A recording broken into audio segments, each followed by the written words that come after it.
So, welcome back to Full Metal Gamberson for our second video with Pawel Kurzak. Once again, current UK captain for Battle of the Nations, current vice captain for White Company, as well as probably one of the best all-round fighters, at least in Western Europe at the moment, I'd say. Whether you agree with me or not, I don't care, I want your opinion on that. So, the first thing I wanted to ask you really was, what got you into the sport? Because obviously I was around when you came into the sport, yeah. But you were just some fucking scary Polish guy, so I didn't feel like I should ask you at that time. So the first, to give some a bit of understanding as to when Pawel first came into the sport, one of the first times I think I ever saw you fight, he pretty much squatted Lucas Kowal out of the list. I think that was one of the first times I saw you in armour. So I was like, I'm not fucking talking That was the first time I was wearing armour. So. Okay, so it was the first, not only the first time I saw him, it was the first time. So yeah, I didn't feel like I should go up to him and start asking him questions. But I think not only me, but anyone watching, and most people in the sport, probably wonder, so what got you into full contact medieval fighting? Well, I was always into competitive sports, and especially into either martial arts or combat sports. I differentiate between the two. So I've trained karate when I was younger. I trained judo when I was in Polish Army. I trained Krav Maga, and always that competitiveness and fighting within the rules was somewhere there. And then one of my friends from work said, like, oh, did you see that? Right? And he showed me some video of, I think it was the Polish League, I don't remember now. It was a Polish League, like outtakes. And I was like, oh, that's cool. He said, we should do it. I'm like, yeah, we should do it. And then, by chance, the BBC Three documentary, the Nightclub, was on. So I've watched that. I was like, shit, that's good. Right? Started googling. First, I found UK Fed. Went for a training, and was a little bit of surprise that people were fairly unfit, and there wasn't too much armor and equipment. They were talking about going to the then Trogir in like 3 months. I was like, okay. How's that going to work? But yeah. Anyway, I think I went to 2 training sessions, and then I found Battle Heritage. Right, I went for a training. I bought some equipment already. Okay, crap, absolute crap. Everyone's first armor is fucking shit. Don't ever do that. They're right? Awful. Mild steel that doesn't last training. Well, helmet that didn't fit me because it was way too small even without the padding. Yeah, my first fight, I pretty much got my jaw dislocated because I didn't realise that it shouldn't touch. I got a shield punch and I was like, oh, I can't talk. So yeah, I finally found the guys, found Łukasz on Facebook, and Łukasz was doing everything he could to discourage me from coming. No, I'm joking, but it was sort of like I couldn't come to trainings. I was working 4 on 4 off. I couldn't come to trainings. He couldn't then train because there was too much water in the park and so on. And we were kind of missing each other all the time. And he was really pissed off when I was asking him questions. And then finally got to Reading. And the guys were fighting in this thing we called bunker. It was an underground car park, wasn't it? Yeah, underground car park under fairly positive we all got asbestos poisoning the whole time we were in there. That place was bad. So yeah, and then got flooded. But I liked it because I've got really good memories from that place. So what happened? I was just standing there watching the guys fight, and I was like, oh, I wish I could do that. And back then, I think Luke Woods and Daniel were like, oh, I've got some armor, we can scramble something. So I was wearing things that were too big, things that were too small, some mix between Mongol and whatever, right? I walked in, sort of like a Robocop into the list, couldn't move almost, but then I got hit by someone. I was like, oh, that doesn't hurt. And I hit Martin Casey a couple of times and, brought him down. I was like, this is awesome! I want to fight more! And then there was this infamous moment where Łukasz was basically on my back and You just stood up. I'm not going down and I'm going to throw you over the fence. And I almost did. Yeah, I know. I was literally, you were in the corner there and I was literally stood. I think I was filming it. And I was just, did that just happen? Did anyone else see that? That was a good moment. So yeah, I think that was kind of like what started it. and then I was really lucky. Well, I say lucky. Robert Kostrzewa was really unlucky because he got injured, and I was fighting in his armor on a couple of tournaments in Ludlow, on download back then, and I got into fighting really quickly, and then my armor arrived. Yeah. Like bits and pieces, crap, absolute crap. Yeah, then it started to roll, and I was really lucky because I had armor early, so I didn't have to wait this 6-8 months before I could fight. I was literally fighting within a couple of months, maybe 2 months from even like starting the sport. Yeah. Of course, didn't know anything, didn't have any skills, just aggression and like a lack of fear. Yeah. Because the moment I was putting the visor down, it was like, oh, I'm safe. Yeah. And yeah, that was getting me, pushing me through. And yeah, basically that's how it started. First international tournament, Montbazon, 2014? Yeah, or 13. Which year was Belmonte? 13, I think. 14. Was it 14? Yeah, Marlborough was 15, so Belmonte was for 2014. So first international tournament, Montbazon 2014, got my ass kicked by Partizan 1. Kind of realized, oh shit. Yeah. Yeah, I don't know anything. And then just rolled on and spiraled. So from there, wearing mismatched armour that was shit, getting your ass kicked by Partizan 1, how did you go from there to the formation of White Company? So I think Battle Heritage was it was growing, and there were more and more people, but the visions were different, right? There was a group of us, me, Łukasz, and a couple of other guys who had this really competitive attitude. All we wanted to do is fight, more fights, more tournaments, go abroad, and so on and so on. And there was a group of people for who it was only a hobby, right? So I've noticed that like our ideas are getting torpedoed. I think we all noticed that our ideas about going more to the fights, more to the tournaments are getting torpedoed. I wanted to start basically a British league based on what I saw in Poland, the way they organized the league there. Yeah. And that got like shut down instantly. And we were pretty discouraged by what was happening. It was like, you know, really going well, and then at least that's how I felt it. So we got together and we said like, okay, I think we need to start something else.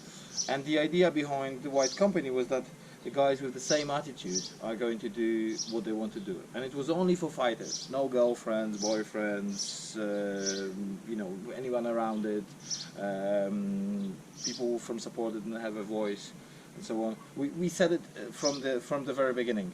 When you matter in a team, you have your say, right? Yeah. If you don't matter in a team, and don't get me wrong, support is really important, but it cannot be that someone who is just doing the support for the team has a right of vote into what to do as fighters, right? Yeah. So, especially that White Company is not a massive organization. It's a small club. There's, I think, 11 active fighters at the moment. 11 active fighters, I think we've got 18 or 19 on paper, Yeah. but we've got a number of injuries. Yeah. And So, you know, we are a small organization, and it's very easy to sort of keep the same attitude and the same approach, right? If someone doesn't fit, they'll get filtered out fairly quickly. Yeah. And that's it. You know, we welcome everyone, and if you just want to be support and, you know, help us, as Henrikas and Anna does, they do great work, right? But they know they don't vote, okay? And I mean, Henrikas does, I think. Yeah, Henrikas does. But it's because of what he has done for the sport in general, and Yeah. how well he understands. I couldn't sort of cope with the fact that people who haven't done anything in the sport, haven't fought, don't understand it really, have the same right of vote as experienced fighters, as medalists of the World Championships, and so on. So basically, you know, we have different visions about what should happen earlier. There was a little bit of conflict, or a little bit, probably massive conflict, about who should represent where and when, and so on, and sort of carried on. But I think now it's fairly. We went separate ways, and I'm glad we went this way. Yeah. So I'm really happy how it went on, because I think both sides benefited from it. Despite people maybe thinking, oh, you know, division is not good, I think we divided ourselves into the right sort of alleyways due to our approach, our attitude. I think it works really well. Yeah, I'd have to agree with you. I mean, there's a good argument to say that competition breeds excellence. You know, I mean, it's a competitive sport. You know, not everyone has to get on. Yeah. I think it's one of those facts in the sport that people seem to forget. You haven't all to be friends. Yeah. That's and sometimes it really helps. Yeah. If you don't like the guy. I mean, opposite you. I always say, personally, I'm not in this sport to make friends. I've made great friends, but that wasn't my goal. I came to fight. And if it turns out that, you know, I make friends, great. I'm really happy. You know, I've traveled all over the world, I would say. Well, America is still a blank space, so we need to fill that up. Yeah, I've traveled to so many places and generally get along pretty well, despite being a controversial figure. I generally get on really well with people around me. But my goal is to go and fight. Yeah. And that this is secondary, and it works, right? If I don't understand the approach, I'm not saying it's wrong, but I just don't understand it. That people they want to please everyone around them. No. Yeah. That's not for me. No, I don't think there's really anyone in White Company that's for, which is probably why it works so well. So one of the questions when I posted up I was going to be interviewing you that we got sent the most on the page was. I want to make sure I get this right. What would you say it is that causes White Company to be as successful as it is? Hard work and the same attitude. We work our asses off on trainings, and very often the guys say like, oh, this tournament was nothing like our training. Okay, that's not to depreciate the value of the fighters that we're fighting against. But there are tournaments which are nowhere near as tough as when we train. And we train without steel weapons, with either glass fiber handles or wooden handles. But it's not even about that. Physically, the training is much more demanding than most of the tournaments. Of course, there are exceptions like Dynamo Cup, Battle of the Nations. I would never, you know, compare our training to that. They are much harder. So hard work, that's number one, and number two, the same attitude. We've got the same goals. We don't have to motivate anyone. We don't have to convince them that they should or shouldn't do it. It's like everyone does it voluntarily. You don't have to push anyone to do it. Yeah.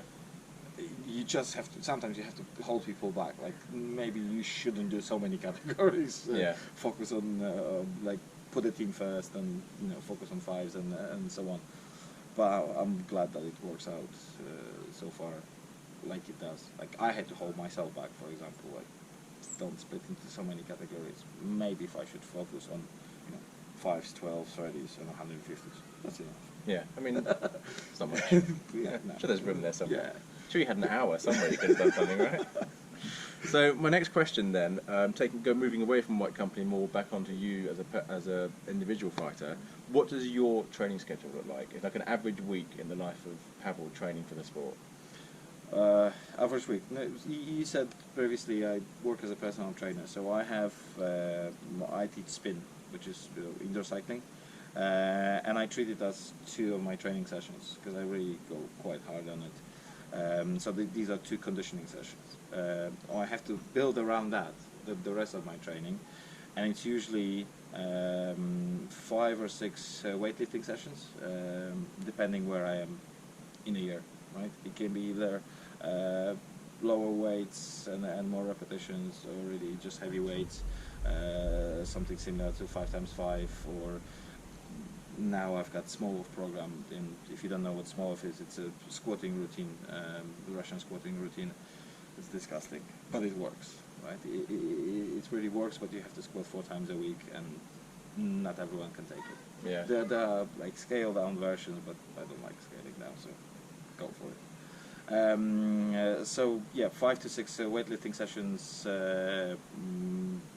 These 2 conditioning sessions that I've mentioned, plus usually another 2, somewhere at the beginning and end of the week, and then Sunday training with White Company. Apart from that, you know, I train on Appel myself, but I don't treat training on Appel as conditioning. That's to master the technique, think about something new strikes, new combinations for pro fights or for Buchert, but it's not. I don't get conditioned by hitting, you know, Appel. Yeah. Okay. So now we know what your week looks like. What would be your tips for anyone looking to get involved in the sport?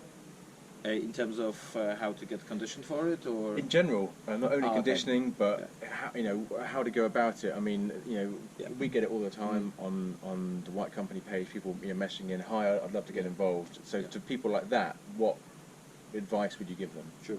First of all, don't buy anything. That's number 1, right? It's a golden rule. Do not buy any equipment because you're gonna get it wrong. Definitely, 100%. Second, find a club, find fighters. Okay. Again, if I was looking for a club, I would be looking for the people with this similar attitude. If I want to be competitive, look for the competitive club. But let's be honest, we don't have so much choice, right? Yeah. So probably look for the closest one. But if you have a choice, go with the people with similar attitude. If you want a social club, go for the social one. If you want a competitive one, go for the competitive one. You're going to fit in better, and probably it's going to work out well for both parties. Third thing, listen to what to buy and follow that advice. Right? If people are telling you what to buy, there's a reason behind it. They've got experience. They know why, and so on. We had a fighter who was told what he should go for, and so on, and bought completely opposite things. I haven't seen him since. He might be dead now. Yeah, I don't think so. I don't think he was fighting at all. But well, it worked out well, because there wouldn't be a point of us trying to tell him, you know, stuff that if he doesn't listen, it's fine. But you know, Yeah. then it becomes a waste of time for the fighters to try to convince someone that he should be doing something else. You will understand after a while.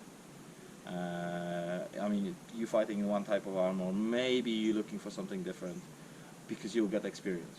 Okay, so that's fine. You can always change it, but do not ignore the advice that you're giving at the very beginning. Yeah. Right? You're trying to reinvent the wheel, and then train and fight. Okay, fight as much as you can. At the very beginning, you won't have probably so many opportunities, so there is a point where you should sort of maybe hold back with the fights. You're doing too many tournaments, but hardly anything in the world does that. So, you know, fight as much, find opportunities, fight. Go abroad. Don't be afraid that you're gonna get your ass kicked. You will. Yeah. You can't win your first. Well, I mean, some people do, but like you can't win your first tournament. You've got to go through, you know, getting basically the shit beaten out of you, and then you'll be fine. Yeah. Really. And if you don't like it, if you don't like losing, the sport is not for you. Yeah. Yeah, no, I think I'd agree with that. That's very fair. And then my next question for you is, in your opinion, what would you like to see change in the sport in the next 5 years? That's a tough one. What would I like to see changed? I'd like to see more people in it, but on the other hand, quality doesn't always come with quantity.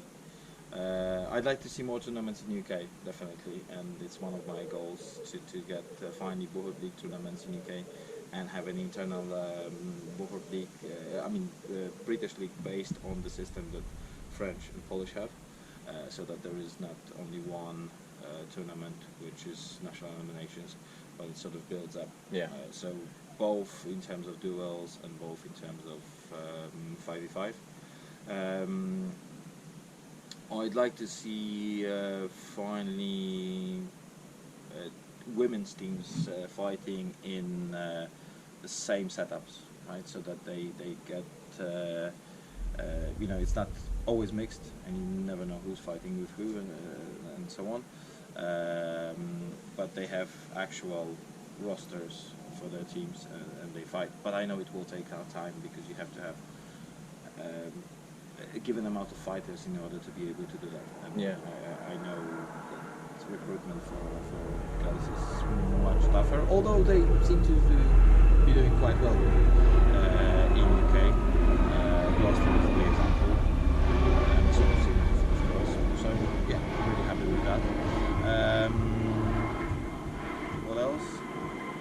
I think that's it. Okay. I'm really happy with sort of being surprised by what Battle of the Nations is doing, and so far all the changes that I can see are brilliant. The going to 1 day 5s, 1 day 12s, 1 day 30s, absolutely excellent idea. Tough to get through the whole day like that, Yeah. but brilliant idea. Yeah, and I mean, from my perspective of last year's Battle of the Nations, this year's Battle of the Nations, I absolutely loved it. I mean, you know, I loved it so much that mid commentary I went, I'm buying armour. I can't do this anymore. So yeah, but I might feel differently if I'm down there fighting. We'll see if I make eliminations. So my next question for you, I don't know, maybe not a tough question, but what's been your ultimate highlight in your fighting career so far? No, didn't think about that. I think Dynamo Cup, second place in 12v12. So, sorry, Dynamo Cup that was third place in 12v12. But we've beaten some of the teams from Blackburn, which is a top club in the world. Buchut Prime, and the fact that White Company won the regular season of the league.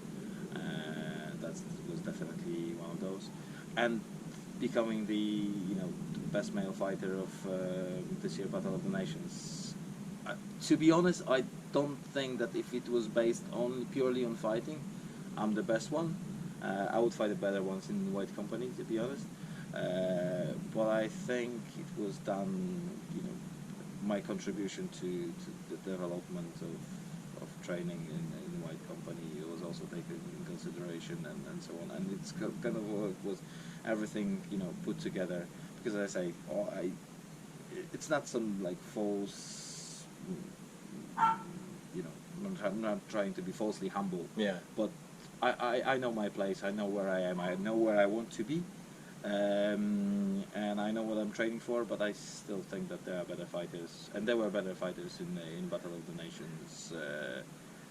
But I'm really proud of what we have achieved as a team, and myself. I was really pleased with my own performance there. So probably these three things: Dynamo Cup, third place in 12v12, White Company's performance on the first season of the Buchut League, and this year's Battle of the Nations. Sounds like last year. Yeah, I know. Time flies, right? And then, so I've got one more question for you, which we sort of touched on before we started filming, which is what mistakes do you see fighters and teams consistently make that holds their performance in the list back? So first of all, not listening to the advice they were given. Young fighters not listening to what they're told, trying to reinvent the wheel. Some weird weapons, running around with long swords. There's one guy in the world, one, who can fight effectively with the long sword in 5v5, and that's it. I haven't met anyone else so far. So if you're thinking you're gonna be the next one, nah, bollocks. That's one thing. Going with polearms really early. When you've got an inexperienced fighter, I'm gonna be fighting with a polearm because he saw how great it looks, and he saw probably Igor's videos. But Igor is an expert with a polearm, and there are a couple of other guys in the world, Alexei Naiderov, for example, Yevgeny Ageyev, Evgeny Baranov. These are experts who are fighting with polearm. Yeah. And they are extremely experienced fighters. They've been fighting for 10 years, some of them in the Battle of the Nations, right? So there's a reason why they're using polearms. You have entering the field, you've got no vision whatsoever, you've got no idea what's happening, and you have just deprived yourself of the ability to wrestle and of the ability to defend yourself as well. Yeah. Right? Because you're to be fighting with a polearm. How about get some experience, learn how to move inside the lists and so on? Because you're basically weighing down your team. Yeah. You're ineffective. If you have a polearm, you should be putting people down with one shot. Yeah. Right? And if you're a new fighter, you will not be doing that. So you're ineffective in your team, right? You're just a burden for the team, and that's it. In terms of the team mistakes, I think the biggest mistake is avoiding fights. And I'm not, I'm not trying to shit on anyone, but Yeah, go on. if you're avoiding fights, if you're avoiding tournament because you're not gonna you sort of assume you're not gonna take first place, you're never gonna be a good team. Yeah. Right? If you only go to the tournaments which have other weak teams, because you're gonna win that and you're gonna I've got a medal. Like, what is that medal? I mean, maybe for you it's worth something. For me, it's shit. Yeah. Right? It's not worth anything. Okay? No disrespect to anyone, but there are tournaments that I've got medals from, and they are worthless for me. I don't feel like I've done anything. Okay, we won the tournament, but so what? Right? It was, to be honest, it was not worth going. We went there for many reasons, but it feels like, like no opposition and so on. Not many of them, but it happens. And if your goal is the only goal, win a tournament, so we're going to choose the ones that we know we're going to win, what is the point? Yeah. Go and challenge yourself against the better teams. The only way you can get better if you fight better teams. You will never get any better if you're fighting the teams that are weaker than you. Yeah. I mean, for me, it doesn't make any sense. You're spending money, you're going there, you're spending your time, just for the sake of, I got a medal. So what? Yeah. Right? If the competition was hard, and your assumption was, okay, we're gonna go there. We know they're strong teams, but if we're still gonna kick their ass, great. That's the attitude. Yeah. Okay, then go with it. If you're avoiding the tournaments because you're thinking they are too strong, yeah, they are too strong for you. Yeah. But also, I think a lot can be said for lessons learned through loss. Yeah.